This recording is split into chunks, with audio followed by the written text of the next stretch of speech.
बिस्मिल्लाहिर्रहमानिर्रहीम। Welcome to apply for new jobs.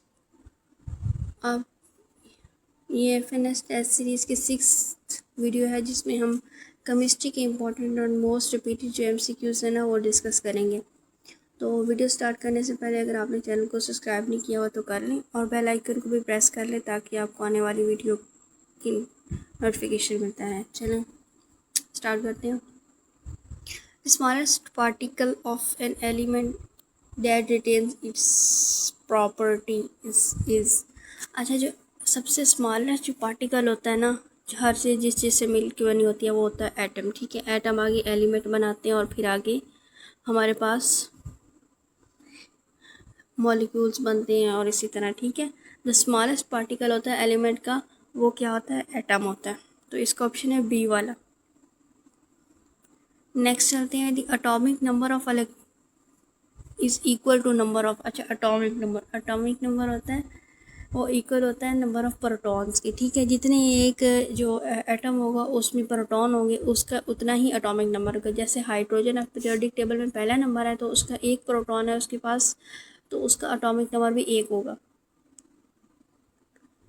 जैसे carbon, अब कार्बन 6 नंबर पे है पीरियोडिक टेबल में, तो उसका जो है प्रोटॉन उसमें 6 होंगे, तो उसका जो एटॉमिक नंबर होगा वो भी 6 होगा। ठीक है, तो इसका जो number of atomic number is equal to number of proton. ठीक है, प्रोटॉन वो जिन पे पॉजिटिव चार्ज होते हैं, इलेक्ट्रॉन्स जो एटम में होते हैं उसके शेल्स में रिवॉल्व करते हैं। ओके, न्यूक्लियस के अराउंड। नेक्स्ट चलते हैं। विच पार्टिकल्स हैव नेगेटिव चार्ज। अब नेगेटिव चार्ज किसके ऊपर था? अभी हमने कहा कि प्रोटॉन के ऊपर पॉजिटिव होता है। ठीक है, न्यूट्रॉन के ऊपर नो चार्ज और जो इलेक्ट्रॉन है इसके ऊपर नेगेटिव चार्ज होता है। ठीक है, इसका ऑप्शन है सी वाला, इलेक्ट्रॉन के ऊपर नेगेटिव चार्ज होता है। ठीक है, ऐसा unit of amount of a substance is, अच्छा ये ऐसा यूनिट जो होता है ना सब्सटेंस अमाउंट की बताता है सब्सटेंस की, वो होता है मोल। ठीक है, इसकी है 6.25 10 रेज़ की पावर 23 आई थिंक वैल्यू है, तो मोल होता है। ठीक है, सब्सटेंस की अमाउंट को का जो यूनिट होता है उसको हम क्या कहते हैं? मोल। इसका बी वाला है। नेक्स्ट चलते हैं एमसीक्यूज नंबर 5 पे। The pH of a neutral solution. अच्छा, जो पीएच वैल्यू होती है ना, ये एक स्केल ले लें, यहाँ पे 1, यहाँ पे 14 और यहाँ ये सेंटर 17। ठीक है, जो न्यूट्रल है ना वो 7 है, इससे पीछे एसिडिक है सारी और इससे आगे जो है वो बेस है। ठीक है, तो अब हमारे पास न्यूट्रल उन्होंने पूछा थी the pH value of neutral solution. Neutral solution की पीएच वैल्यू क्या होती है? तो न्यूट्रल हमें पता है कि पीएच वैल्यू जो होती है वो 7 होती है, तो इसकी भी हम 7 कहेंगे। सी वाला ऑप्शन करेक्ट है। नीचे है which gas is evolve when acidic react with carbonate. अच्छा, एसिडिक अगर कार्बोनेट के साथ रिएक्ट करता है, एसिडिक हम ले लेते हैं HCl और कार्बोनेट कोई भी ले लेते हैं, तो वो रिएक्ट करता है तो वो कह रहे हैं कौन सी गैस रिलीज होती है? तो इसका है कार्बन डाइऑक्साइड रिलीज होती है। ठीक है, नेक्स्ट चलते हैं। वाटर क्या है? एलिमेंट है, कंपाउंड है, मिक्सचर या रेडिकल है?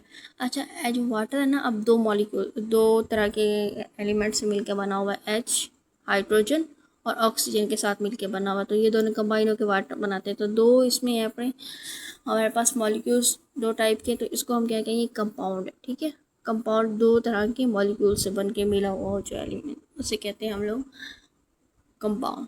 नेक्स्ट है हमारे पास 8 MCQ। Which of the following is noble gas. अच्छा, नोबल गैस कौन सी? जो पीरियोडिक टेबल में लास्ट ग्रुप होता है ना उसे हम लोग कहते हैं नोबल गैस। हीलियम, नियोन, ये सारी जो रो होती है ना ग्रुप की, उसे हम नोबल गैसेस कहते हैं। ठीक है, और इनका जो शेल होता है ना वो कंप्लीट होता है, तो इनको अगर वो इलेक्ट्रॉन लूज करवाने और गेन करवाने के लिए ज़्यादा एनर्जी की ज़रूरत होती है। ठीक है, इनका आउटर शेल कंप्लीट होता है, 2 होते हैं इधर इलेक्ट्रॉन और 8 होते हैं यूँ करके होते हैं। ठीक है, न्यूक्लियस के अराउंड। तो इसमें उन्होंने पूछा नोबल गैस कौन सी है, तो हम यहाँ पे कहेंगे नियॉन। ठीक है, पीरियोडिक टेबल में अगर हम लास्ट ग्रुप की तरफ जाएँ तो वहाँ पे नोबल गैसेज है, उसमें ये नियॉन है। ठीक है, नेक्स्ट है NaCl इज़ फाउंड बाय। अच्छा, NaCl अब जो होता है ना कोवलेंट बॉन्ड, वो म्यूचुअल शेयरिंग से बना होता है। ठीक है, मतलब जैसे अगर हाइड्रोजन है और इस साइड पे भी हाइड्रोजन है, दोनों के पास एक एक इलेक्ट्रॉन है। ठीक है, दोनों अगर मिला लेंगे ये इलेक्ट्रॉन आपस में तो इनका क्या, इनके एक शेल में क्या आ जाएगा, पूरा एक 2 इलेक्ट्रॉन होंगे, जो कि इनका शेल कंप्लीट हो जाएगा फर्स्ट वाला, ठीक है। जो म्यूचुअल शेयरिंग से बना होता है वो कोवलेंट बॉन्ड होता है, ठीक है। ये तो है ही नहीं, हाइड्रोजन बॉन्ड भी नहीं है, हाइड्रोजन तो है ही नहीं इसमें, ना ही मेटालिक बॉन्ड है।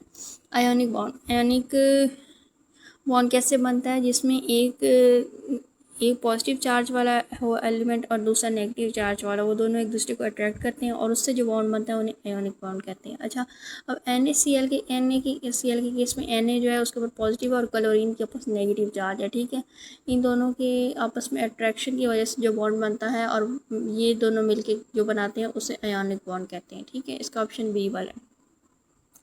नेक्स्ट है the chemical sample of potassium, potassium की सैम्बल क्या है, इसकी है के, पोटाशियम की। नेक्स्ट, ठीक है। नेक्स्ट चलते हैं, विच acid is present in vinegar. अच्छा, ये सिरके में कौन सा एसिड पाया जाता है, तो इसका ऑप्शन है एस्टिक एसिड। जो एस्टिक एसिड है इसकी वजह से सिरके का खटापन होता है, तो विनीगर में एस्टिक एसिड पाया जाता है, तो इसका आंसर है हमारे पास बी वाला।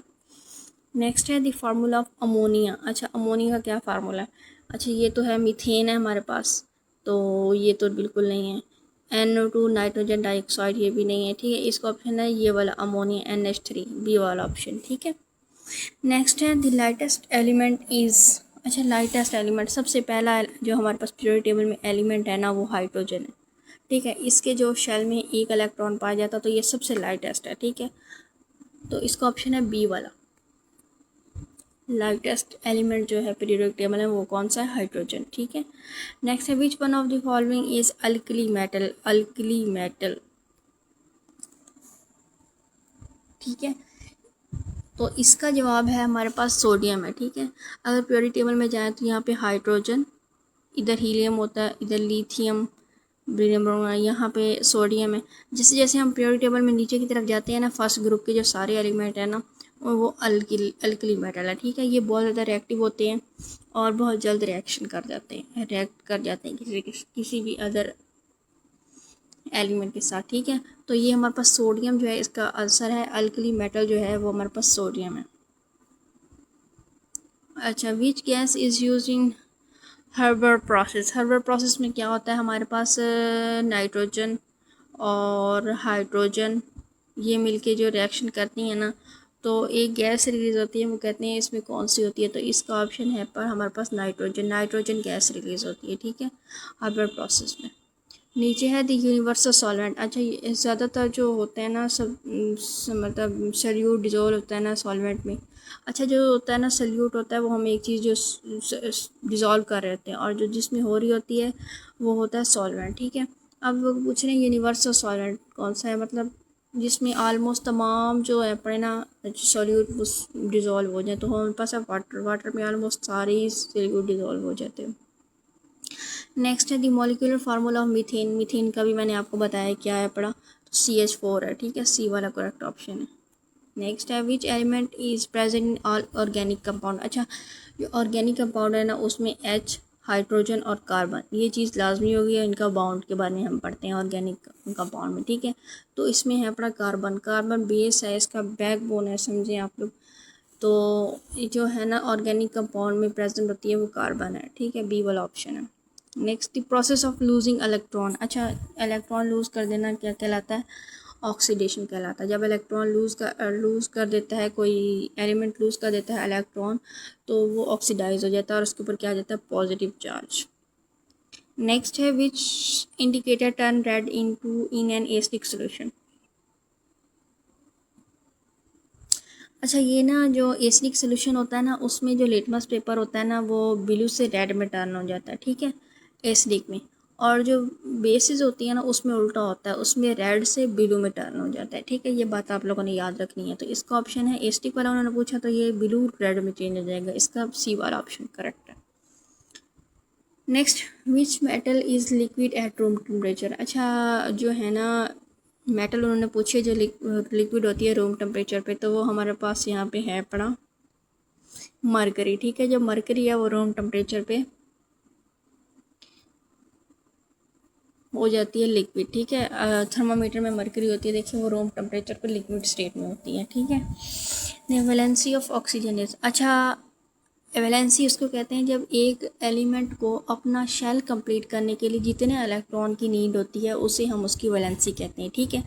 हाइड्रोजन है, उसके पास एक इलेक्ट्रॉन है, तो उसको अपने शेल में हमें पता है कि 2 8 यूँ करके शेल कंप्लीट होता है। तो अब देखिए 2 करना है ना अगर उसको हाइड्रोजन को, तो उसको एक इलेक्ट्रॉन की नीड होगी दूसरे किसी भी एलिमेंट से, तो उसके जो वैलेंसी है वो 1 होगी। इसी तरह अगर हम कार्बन पे चले जाते हैं जो कि पीरियोडिक टेबल में 7th नंबर पे है, तो उसके इलेक्ट्रॉन में 6 हैं पड़े, उसके आउटर शेल में 6 हैं, ठीक है। पहले में 2 हैं, अगले में 4 है, तो अगले में 6, तो उसको अपना आउटर शेल कंप्लीट करने के लिए कितने 2 इलेक्ट्रॉन की नीड, आई थिंक, हाँ 2 इलेक्ट्रॉन की नीड है। तो उसका जो वैलेंसी होगी वो होगी 2। अच्छा, अब ऑक्सीजन है ना, वो उसके आखिरी शेल में 6 इलेक्ट्रॉन होते हैं, तो उसके जो अपनी वैलेंसी कंप्लीट करने के लिए 2 इलेक्ट्रॉन की नीड होती है, ठीक है। तो उसकी वैलेंसी क्या कहलाएगी, 2, ठीक है। ये मार्क नहीं हो रहा, लेकिन इसकी ना 2B वाला ऑप्शन करेक्ट है। तो इसकी जो ऑक्सीजन की वैलेंसी है वो 2 है, इसको अपना आउटर शेल कंप्लीट करने के लिए 2 इलेक्ट्रॉन की नीड है, ठीक है। यहाँ पे ये MCQs एंड होते हैं। और ये AMFNS टेस्ट सीरीज़ की 6th वीडियो थी, जो कि केमिस्ट्री की हमने रिपीटेड और इम्पोर्टेंट क्वेश्चन डिस्कस किए हैं।